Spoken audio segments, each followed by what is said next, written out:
You can now download a free PDF copy of issue number 8 of the New Thinking Aloud magazine, or order a beautiful printed copy. Go to newthinkingaloud.org. New Thinking Aloud is presented by the California Institute for Human Science, a fully accredited university offering distant learning graduate degrees that focus on mind, body, and spirit. The topics that we cover here. We are particularly excited to announce new degrees emphasizing parapsychology and the paranormal. Visit their website at cihs.edu. Book 3 in the New Thinking Aloud dialogue series is UFOs and UAP. Are We Really Alone? Now available on Amazon.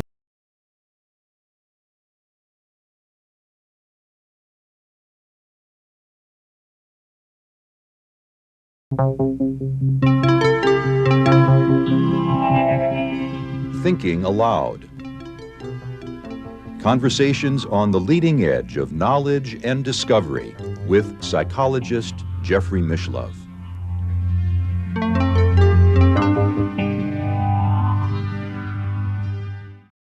Hello and welcome. I'm Jeffrey Mishlove. Today, we'll be exploring the Upanishads, the classical literature of Indian spiritual tradition. With me is Professor Debashish Banerji. He is the Haridas Chaudhuri Professor of Indian Philosophies and Cultures, and he is the chairman of the Department of East-West Psychology at the California Institute of Integral Studies in San Francisco.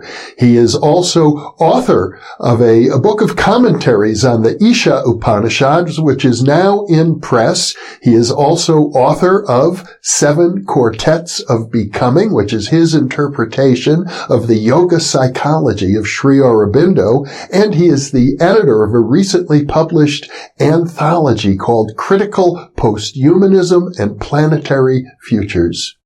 Welcome again, Debashish. Thank you, Jeff. It's a pleasure to be with you and to talk about, I think what every scholar of religion would agree is one of the great religious classics, the Upanishads. Indeed. Thank you.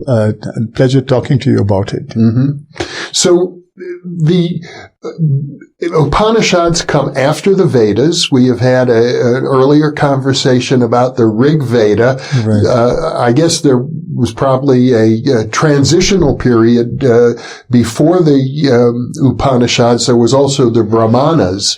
Yes, indeed. So we were talking about the Rig Veda as already a sort of set of verses that span some time, mm-hmm. and that there is some difference between early and later Vedic literature or Rig Vedic literature. So the 10th mandala shows us some new features. Mm-hmm. And according to modern dating, they'd say this is happening around 1200 BC or so. And other Vedic texts are also being written around that time, texts known as the Brahmanas, mm-hmm. and also as the Aranyakas. The Brahmanas are interpreting the verses of the Rig Veda to some extent, introducing some of the mythology and also showing some of the ritual uses of these verses. Mm-hmm.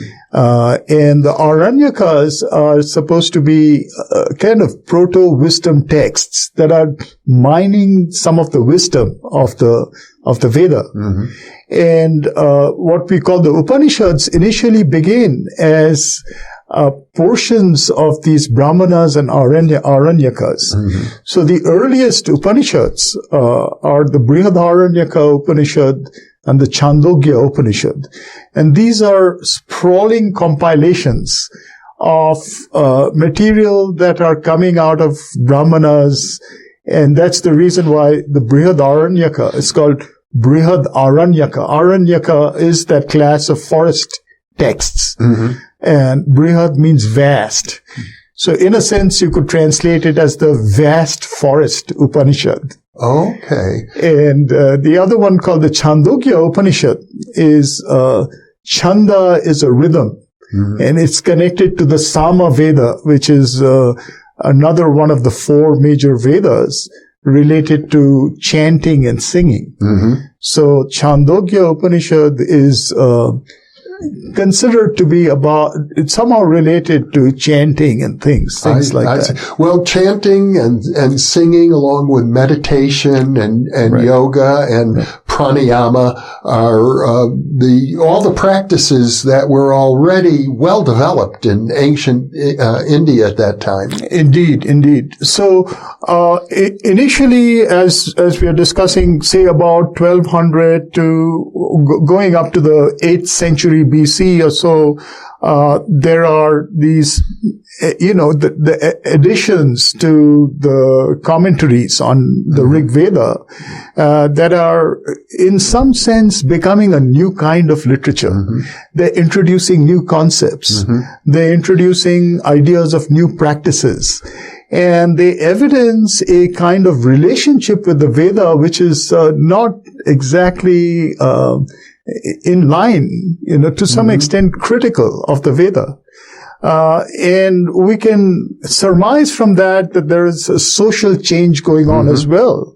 So that after these 2 Upanishads, the later Upanishads, develop a kind of form and a literary character of their own and become a class of literature called the Upanishads. Well, I gather that there are different social groups that are now contributing to this body of spiritual texts. You have the ascetics who are out in the forest, which is a very ancient tradition. You have the urban cultures. And the very name Brahmanas, to me, and I may be quite naive about this, but it suggests to me the priestly class of the Brahmins. Quite absolutely. You're quite right. Absolutely right, Jeff. And so, as I see it, what is happening around this period is that the kind of scheme or cosmology of the Veda that we discussed, which is really a heliocentric cosmology, which has the sun at the center and orbits of planets around the sun, is getting translated into the social sphere. So we are developing a kind of a symbolic society that has the model of the Veda as its organizing metaphor. And what we find is that this privileges certain types of classes. In the 10th mandala of the Rig Veda, we talked about the caste system. The properties of the sun are now divided into the castes. And the caste system as a organizing metaphor for society, along with that of a royal class and a priestly class that to some extent become the, rulers of that society, eventually leads to a fossilization of society. And there's a collusion, which is common to many historical societies, early societies, between the priestly class and the aristocrats, the royalty, that keep the rest under subjugation. And it becomes impossible for the individual to have direct access to truth. They have to go through the priests who will do rituals. And I believe what is happening at this time is that a number of adepts are moving out of the polis, of the city circles, and going to the periphery, forming what we today know as ashramas there, hermitages or secluded initiate communities. And they're also coming into contact with these forest communities that you just talked about, so that they incorporate new practices and they create a new language that in some sense is restating the secrets or the esoteric truths of the Veda in a way that individuals can practice it in an unmediated fashion. They don't need the mediation of the priest. So this is really the big shift that's taking place. with the Upanishads, as I see it. And I gather they're also more philosophical in their orientation, more sophisticated in terms of the various categories of understanding than the Vedas. Yeah, and as we discussed last time, it's a kind of a mythic. It's a transition from the mythic to the more philosophical.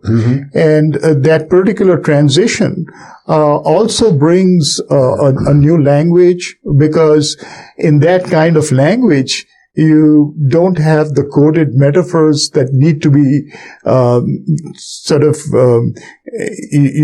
kept private among Brahmins, but can be understood by the intelligence directly. So I think that's the reason why they're looking for a new language. But they also create new concepts. New concepts are created which are more adequate to this new type of practice and transmission. Now, it's fair to say that the Upanishads, the Brahmanas, and the Vedas are all written in Sanskrit, aren't they? Yes, it's all Sanskrit. The Veda is a early Sanskrit that is called Vedic Sanskrit. So Sanskrit has not yet become grammatized as it is later. Upanishads are closer to a more grammatical Sanskrit, but it's in transition. So, I mean, even in looking at the development of grammar, you can see that culture itself is evolving here. Exactly. Culture is definitely evolving. Yes. But philosophically speaking, we talked about the Vedas expressing two different worlds, the solar world of unity and the earthly world of day and night and polarity and duality. How do the Upanishads treat these two worlds? So the Upanishads carry these ideas forward and give them new terms. And we'll find that these two realms also become more divided and given more fine-tuning, greater resolution in the Upanishads. But these two worlds are about the middle Upanishads, they're going to use the term vidya and avidya for these realms. Vidya meaning wisdom. Vidya literally means knowledge. Knowledge. In fact, it's used as a word for science, is it not? Right, you're right. So, so knowledge and ignorance become the two words. And it's interesting to see why they look at it as knowledge and ignorance, when really the realm of dualities is what we understand as the realm where we have to find knowledge. Yes. So for them, for the Upanishadic thinkers, the undivided realm is the realm of knowledge, because there everything is known by being. There is one being, and if it's differentiated, it's not divided. It's differentiated but not divided. So even in terms of the positions that it may take to itself, it knows its own others as parts of itself. Is this where the concept of Maya is introduced? Exactly. Now, the really interesting thing, Jeff, is that in the Upanishads, the word Maya appears only rather late, and very few times, only once in a major Upanishad, in the Shvetashvatara Upanishad, which is a relatively late Upanishad. And even there, it doesn't really explain it in terms that we know today through Shankara's use of Maya. But indeed, I think the way in which Maya is being used over there does point to this dividing, the line dividing these two realms. The ignorant realm, the realm of dualities, is called so because whatever knowledge we can derive there is inferred knowledge. We live in a world that's already fragmented, and each individual entity looks upon the world with itself at the center, and it infers everything that it knows about the world. So it's a kind of ignorance. It's not really, it's direct knowledge. It sort of reminds me of Freud's notion of our defense mechanisms. We see the world through all of our psychological mechanisms that we project out onto the world. Quite true. And that's kind of a delusion. It's a delusion. Also, we can think about it as a Kantian notion of the knowledge of things through the use of faculties that we share in common, the mental faculties, but which gives us only a interpreted scheme for reality, but not reality as it itself is. Now, Kant is a very difficult philosopher for many people, but I gather that what Kant is saying is that the concepts of space and time through which we see everything in terms of space and time are imposed by our own nervous system. Right. They're transcendentally given. And then what we do is we create our understanding on that basis, with that as the canvas. Yeah. So the early Hindu or Vedic thinkers who introduced the concept of Maya may be sort of hinting at that. Yeah, they're definitely hinting at that there is a kind of a realm of knowledge which is undivided and where things are known directly, and a realm of knowledge which is that which we have, in which we know things only relatively and not directly. And I suppose it's the case that today, for example, many materialistic thinkers would view the situation as reverse, that we know the world of duality directly, and this world of unity is something we only surmise.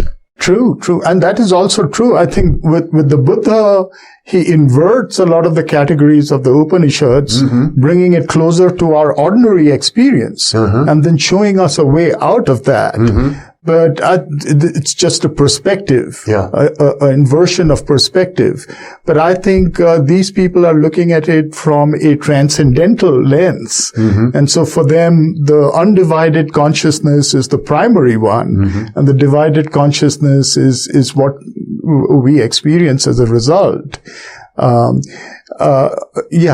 Buddhism itself grew out of this Upanishadic culture. Indeed. As basically as a critical reaction to it.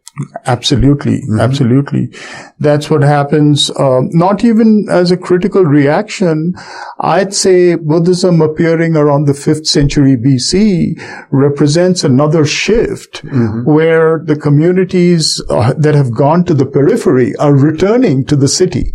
And now they're returning in a way in which they need to address the common person who can't understand these transcendental categories.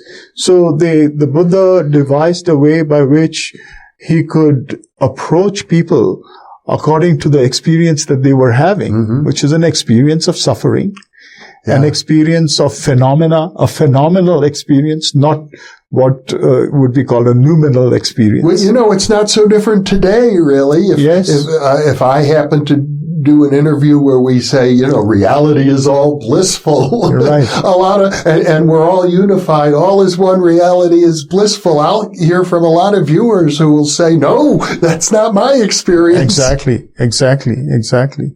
So I think over time, there's an interesting modern philosopher, Michel de Certeau, and he has proposed a new discipline called mystics, by which he means not mystics as a noun, but mystics as a discipline. In other words, how do we study the conditions of mystical experience? And he's saying that we have to ground it in the social conditions. And we'll see that concepts arise, which are based on the social conditions in which experiences occur. So if we look at the Upanishads as a kind of a movement to the periphery, we find that there is a need to differentiate oneself from the mass, from the conditioning of the Veda. And the idea of self for example, is really important to create as a concept, because that doesn't exist in the mythical scheme of the Veda. So we find that the really, I think, important invention from the earliest Upanishads is that of Atman. See?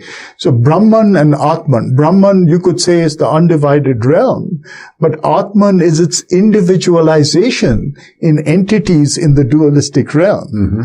And if this concept, if we ground it in the fact that there is need for wriggle room in a society that is conditioned, we can see how important it becomes. Well, the great equation, I'll call it an equation, that comes out of the Upanishads, I believe, is this idea that Atman, my deepest inner self, is equal to Brahman, which, am I pronouncing that correctly? That's right, Brahman, yeah. I had a kind of hard CH, Brahman. Yeah. And which is the essence, the inner consciousness of the whole universe. Right. That seems to me to be the epitome of mysticism. Exactly. It gives us individual, unmediated access. It tells us we are the whole. So I think that was a great revolution. By the time we come to the Buddha and he goes back to the polis, he has to address a new kind of people. And he's telling them now, don't get confused. Don't confuse your phenomenal existence with Atman. Atman is your physical experience is not the Atman, because it's transient. Your emotions are not the Atman. That's transient. Your thoughts are not the Atman. Your prior conditioning, samskaras, are not the Atman. So essentially, he is, describing what he calls the skandhas, which are the 5 constituents of phenomenal existence. And saying, don't identify the Atman with those constituents of phenomenal existence. The Atman is outside, or he doesn't want to pass any judgment on the Atman. But it's really what's called an apophatic teaching, which means a negative identification. You are not this, not this, not this. But what you are is not told to you, because you are the residue or remainder. You see? And this kind of method is an Upanishadic method. In the very earliest Upanishads, Brihadaranyaka Upanishad, they're introducing you to this method. It's called neti. In other words, yes. It's a very interesting, famous dialogue between the teacher Yagyavvalkya and one of his 2 wives. And he's about to leave his home, and he wants to divide his belongings among his wives. And one of them accepts what he's giving, and the other one questions him and says, "Well, why are you giving me these material things? You must be getting something which is more valuable than that. Why don't you tell me about that?" And that's where the dialogue begins. And finally she asks him, "But how am I to obtain that which you're talking about, the Atman?" And the answers he gives are very interesting, because they constitute some of the earliest philosophical approaches to what we call yoga, the union of the Atman and Brahman. It sounds very reminiscent of Plato. Right. Interesting. I mean, Plato also focuses, according to our friend Pierre Grimes, on the self. Right. So this is the discovery of the innermost self as nothing other than the totality that has become individualized, and bridging the heliocentric and the geocentric. Pierre, our friend Pierre Grimes, who I've interviewed many times, suggests that the self and what Plato calls the one are identical. Right. And so it moves into Greek. I mean, we find it in Greek philosophy as well. That's the same evolution. There's a sense in which this thinking, certainly according to Pierre, and I'm inclined to agree with him, is sort of the pinnacle of spiritual philosophy. Right, and indeed, there's some interesting shifts there as well. But I wanted to mention the kind of answers he gives. One of them is this apophatic answer. He says you arrive at it through non-identification. Neti. Whatever you think you are, you say, I am not this. And you go into something deeper. Not that either. And the residue is going to be that. So that's the apophatic method. But he simultaneously gives what is today called a cataphatic method. Now we're talking about the Buddha. No, we're talking about Yajnavalkya in the Brihadaranyaka Upanishad. Oh, okay. Which is really earlier predecessor. So I'd say the Buddhist teachings are really emerging out of these kinds of teachings. In other words, what you're saying is that Buddhism could be viewed as a branch of the Upanishads. Sure, it could be viewed as an extension of a lot the Upanishadic under thinking. New social conditions of Upanishadic teaching. So there's a very thin line between Buddhism and classical Vedic thought. Yeah, I would say so. Much like, some people compare it to Christianity and Judaism. Indeed. Very possible. The cataphatic method is going to take symbols. And this Yajnavalkya will throw out a number of symbols as formulae for contemplation. He'll say, like a streak of lightning, like the lotus, like a number of these kinds of symbols. And so they become handles for contemplation. Yeah. And then the third really important method he gives is focusing the thought, focusing the cognition in a one-pointed manner on things seen and heard, with the idea that they are forms of the Brahman. So he says, it becomes a formula that carries through to our times, even in modern schools of music or art in India. They repeat this formula. It says Shravana, Manana, Nididhyasana. And he uses actually 4 terms: Shravana, Darshana, Manana, Nididhyasana. The Shravana is to hear. Darshana is to see. Manana is to focus the thought. And Nididhyasana is to arrive at identity. So essentially, it's giving us a method by saying that whatever you see, tune the thought on it to think that this is the Brahman. What you're looking at is not something separate, but it is the one being. What you're hearing is the mantra, for example, is just a sound body of the one being. And if you can keep your mind on that, then you arrive at a state of identity. So these are forms of yoga that later will become really ubiquitous in Indian practice. Now, you mentioned the term mantra. Yes. And when I think of mantra, I think most people right away, they come up with the mantra Om. That seems to be the most universal of all the mantras. Does that come out of the Upanishads? The mantra Om is a legacy of the Upanishads, right? And there's an entire Upanishad around the mantra Om. But I'd like to also mention that I think the Veda is also considered mantra, but that mantra is a mantra. By the time of the Upanishads, it's become a mantra of rote repetition.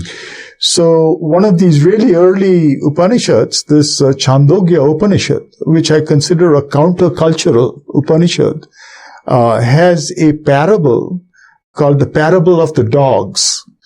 And essentially, it's poking fun at the repetition of mantras in the Veda. So it says that a dog was watching this great sage teach. So he goes to the great sage and says, "Teach me, O master." And the great sage says, "Okay, come back tomorrow." So they say that the text says that the dog comes back with the entire pack. and they're coming in a straight line, holding each other's tails in the mouth of the next dog. So it's a line of dogs holding on to each other out of fear of being separated. And they come to the teacher, but they don't really understand what the teacher says. So they keep looking at the moon and baying and saying, Om, give us food. Om, give us shelter, etc. So it's really a parody about people who take these teachings and repeat them without understanding what they mean and making them into materialistic, sort of demands. While then later they're going to talk about the Om. And the Om becomes not only something that one repeats, but one focuses the mind on. So the entire Upanishad, called the Mandukya Upanishad, is about the 4 stations of the Om. That's the Upanishad that talks about the waking, dreaming, sleepless, dreamless sleep, and the 4th condition of existence, which is a really famous Upanishad. The conditions of consciousness. The conditions of consciousness, but it relates them to the syllables of the Om. I see. So you have a sense now that the writers of the Upanishads, who are sort of philosophical but still also poetical and mythical, are some of the earliest psychologists. Indeed. I think it's psychological, it's philosophical, and it's poetic. And I think that kind of utterance, proto-philosophical utterance, which is poetry, philosophy, and psychology together, is similar to pre-Socratic Greek literature like that by Heraclitus or those kinds of thinkers. And it's an interesting kind of literature to go back to when we talk about a kind of a post-cognitive philosophy, which is often being spoken of today as a need for our times. People say these days we're too caught up in our intellect. Right. That we've lost touch with the mythic power. Exactly. The mythic power, the poetic power, the earthly power. So how can we be more intimate to our environment rather than separated from it in our thinking? So how can the thought be fused with the feelings and with the deeper perceptions, intuitions? We often have a tendency to project upon ancient peoples a worldview that's similar to our own. Right. But chances are that their worldview was very, very different. Yes, indeed. I quite agree, Jeff. I suppose even hard for us to articulate when you read these words in Sanskrit and translate them according to modern translation. Does that awaken something in you? Indeed. I think translation is a really important thing. So how one translates these things gives us access to them. And I think it's important to translate them in ways that bring these practices alive. We talked about the difference between Vidya and Avidya, for example, or the heliocentric and the geocentric. And the Upanishads are going to talk about the bridging of the two, not the transcendence into one while leaving the other behind, you see. And immediately we realize that such a kind of an idea can't be talked about in a clear, logical fashion. You have to talk about it paradoxically. So Upanishads include a lot of paradoxical ideas, and these become forms of meditation. For example, the Isha Upanishad that you spoke about, that I'm writing on. Yes. It has these paradoxical lines. I mean, if we translate them, they go something like this. The one unmoving is swifter than thought. It moves and it moves not. It is very close to us, yet it is very far.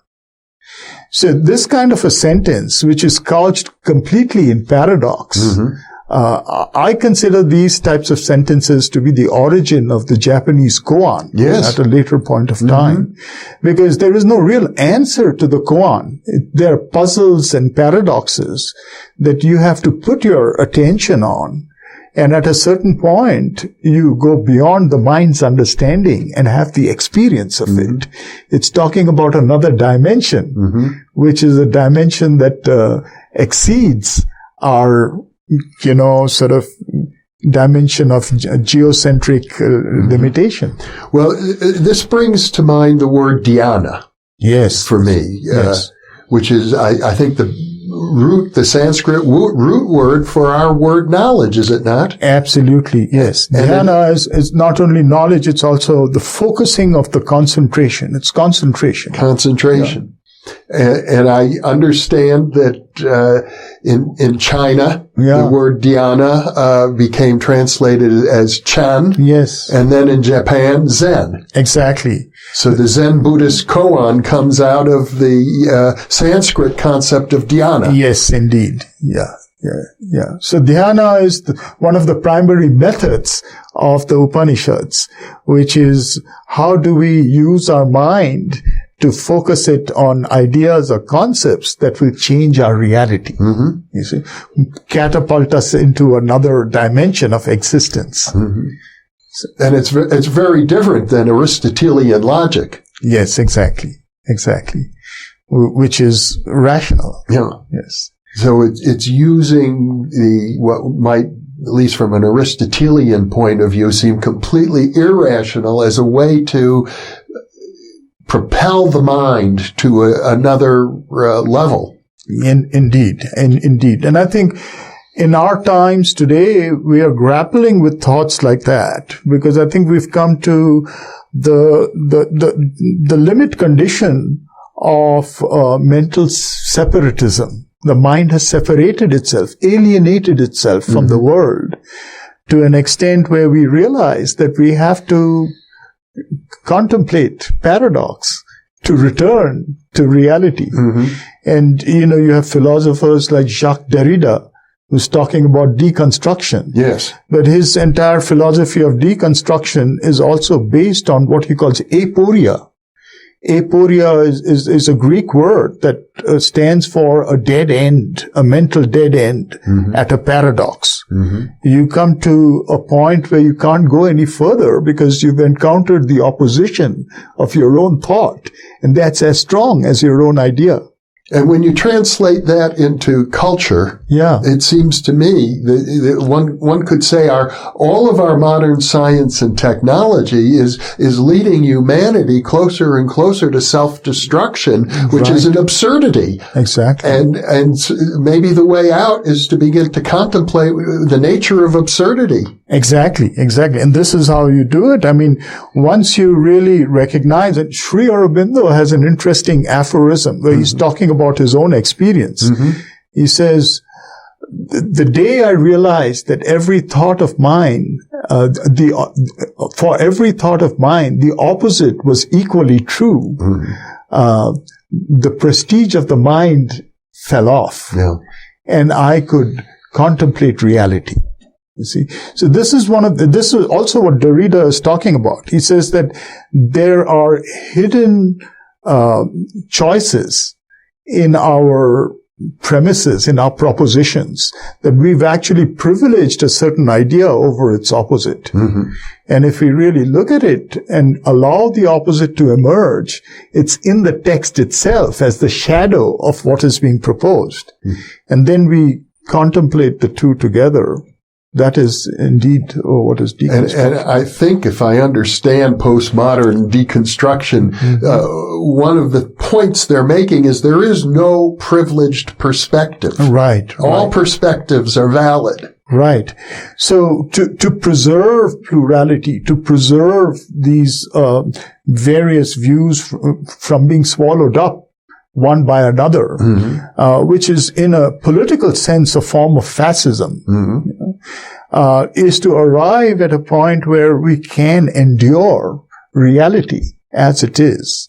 And I think behind that, choice is practical. we can take choices, but we have to understand a dimension that is below our privileging of one idea over the other. Now, of course, we're talking about contemporary philosophy with Jacques Derrida. Yes. However, a lot of this is anticipated as early as the Upanishads. Exactly. I think that's really the interesting point about the way in which the Upanishads employs devices, literary devices, to take us beyond our present entrapment, let's say, in logocentric thinking. We say that logocentric? Logocentric, another way of saying rational. In other words, logical and a kind of a thought that is centered in, in this ideological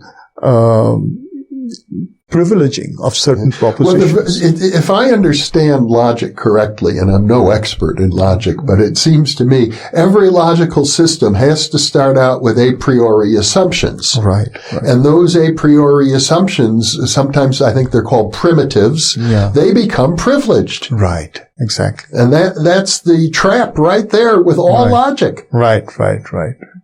So going back to this Isha Upanishad, for example, again, they very, it's a very succinct Upanishad. It's got 18 couplets. And it's a poetic Upanishad. In other words, we find that Upanishads are also evolving from the early, very sprawling prose Upanishads, Brihadaranyaka and Chandogya Upanishads, to really crystallic condensations of poetic thought by the time of the Isha Upanishad. And we find that they kind of juxtapose ideas in a literary way that forces your contemplation. So they'll look at these two realms, the Vidya and the Avidya, or the heliocentric and the geocentric, in a series of couplets. And it'll say, those who enter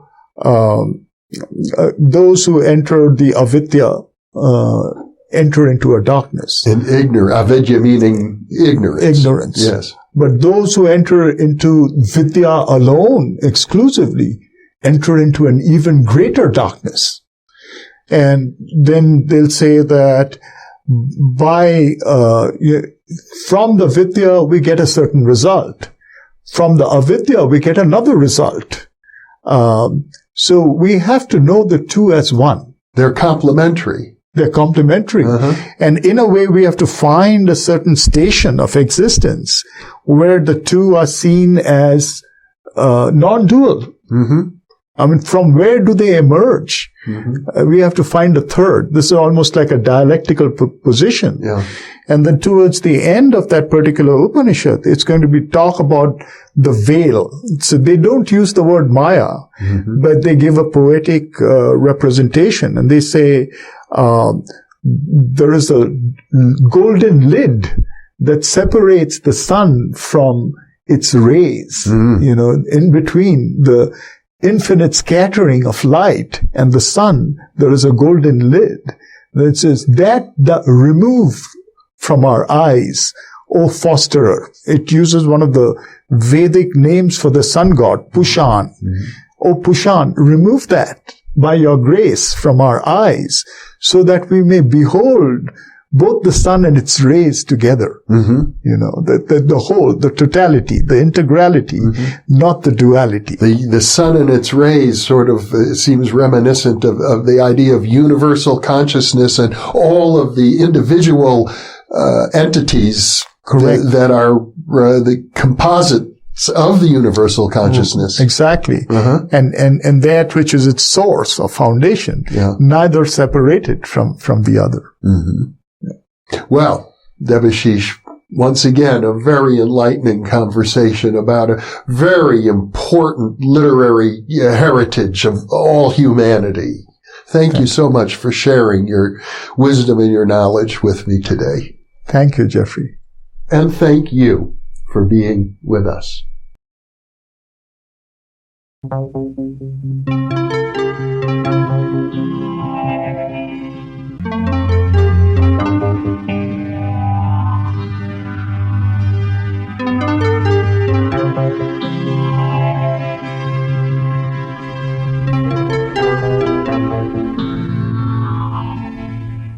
Book 3 in the New Thinking Aloud dialogue series is UFOs and UAP, Are We Really Alone?